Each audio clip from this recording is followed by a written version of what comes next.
Mungkin yang membedakan film KKN di Desa Penari sama film-film horor saya lainnya adalah skala produksinya ya. Skala produksinya ini 70-80% eksterior. Jadi secara skala produksi ini sangat ambisius, banyak set piece juga, jadi bukan adegan-adegan yang mudah dibuat, bahkan adegan drama atau dialognya aja juga require emosi yang segitunya dari pemain gitu. Jadi setiap scene challenging banget. Juga pengennya tuh karena kita sudah berkali-kali bikin film horor, tiap horor yang kita bikin bareng tuh maunya skalanya meningkat gitu. Kita selalu jadi bigger scale maunya. Dari segi gambar, dari film Awi sebelumnya jauh-jauh standar yang berbeda. Ini udah international appeal dan salah satu DOP yang terbaik bagi saya itu Ipung. Dan di sini juga art director yang papan atas. Jadi dari segi krunya juga kita nggak nanggung. Akan yang pertama film horror, film Indonesia dengan anamorphic lens dan Anda akan lihat sehebat apa ini.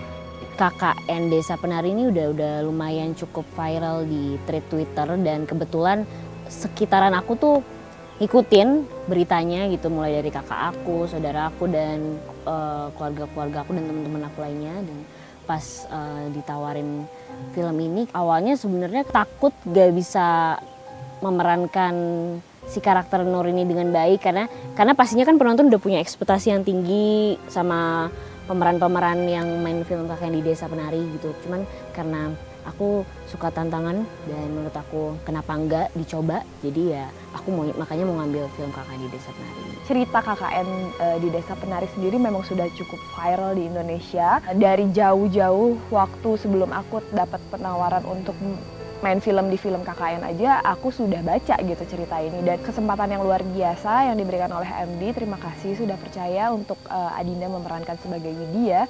Kita di sini melakukan yang terbaik, bukan hanya karakter Widya, bukan hanya saya, tapi teman-teman yang lain. Kita bergandengan tangan, kita observasi bersama, kita belajar bersama, kita bangkitkan tokoh kita masing-masing bersama sehingga bisa diapresiasi dengan baik dan juga memberikan kesan yang baik.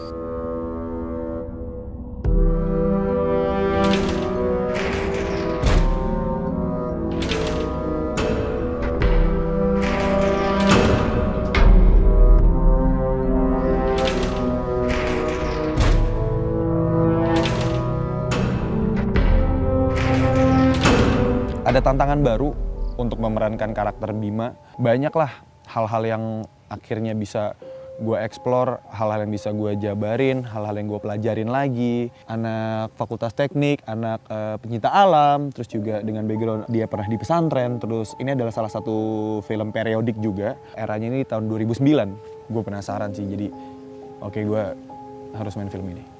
Bukan karena semata-mata karena banyak orang yang tahu ceritanya, tapi pasti ada banyak ekspektasi orang di luar sana nih, wah filmnya bakal seseru apa ya. Tantangan juga karena gue harus memerankan peran yang berbeda. Ini adalah kumis terpanjang seumur hidup gue, dan gue tidak pernah memerankan dalam bahasa Jawa. Kesulitan yang pemain rasa ini justru membangun feel-nya gitu, kayak wah gue makin ngerasa KKN beneran nih gitu, dan makin bisa mendalami setiap ceritanya ya. Suasana syutingnya asik, krunya juga asik, cast-nya juga asik-asik, seru, saling mendukung. Terus juga medannya kita membutuhkan waktu kurang lebih 1,5 jam buat sampai di set.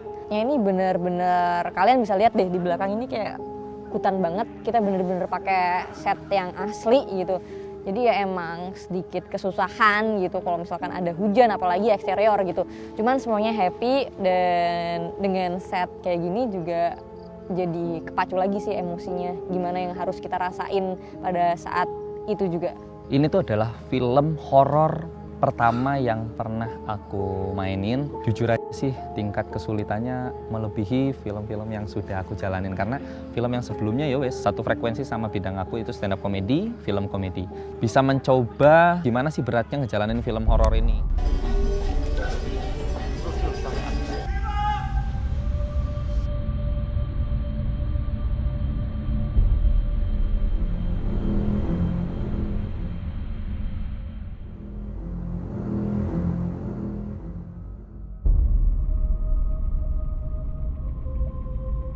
Semuanya berjalan dengan lancar, semuanya sangat mendukung, baik kru, baik pemain, semuanya mengerahkan effort dan tenaganya supaya scene ending itu bisa spesial.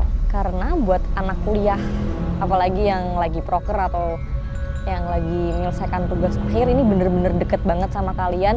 Dan mungkin banyak juga dari kalian yang mengalami hal-hal yang mungkin kalau dipikirin ini beneran nggak sih terjadi, tapi sebenarnya tuh ini bener-bener ada gitu. Jadi kalian harus nonton gitu. Menurut aku ada adegan tersulit aku di film Kakak di Desa Penari sesuai dengan judul. Jadi aku dituntut untuk menari, dimana emang gue tuh aslinya basicnya bukan penari yang emang benar-benar kayak ada workshop dulu sebelum syuting kira-kira 2 mingguan, dan itu dituntut emang harus bisa banget nari karena ada satu adegan yang memposisikan diri aku tuh sebagai ya udah jadi penari profesional gitu. Terus juga kami workshop, terutama aku workshop, sebenarnya ada beberapa pemain, ada Kak Aulia Sarah, ada Agni sama Megan. Kami workshop sama ular, cuman yang mungkin workshopnya cukup ribet karena dibandingkan semuanya, mungkin ya yang paling penakut dan paling takut sama ular tuh aku gitu, kayak ular.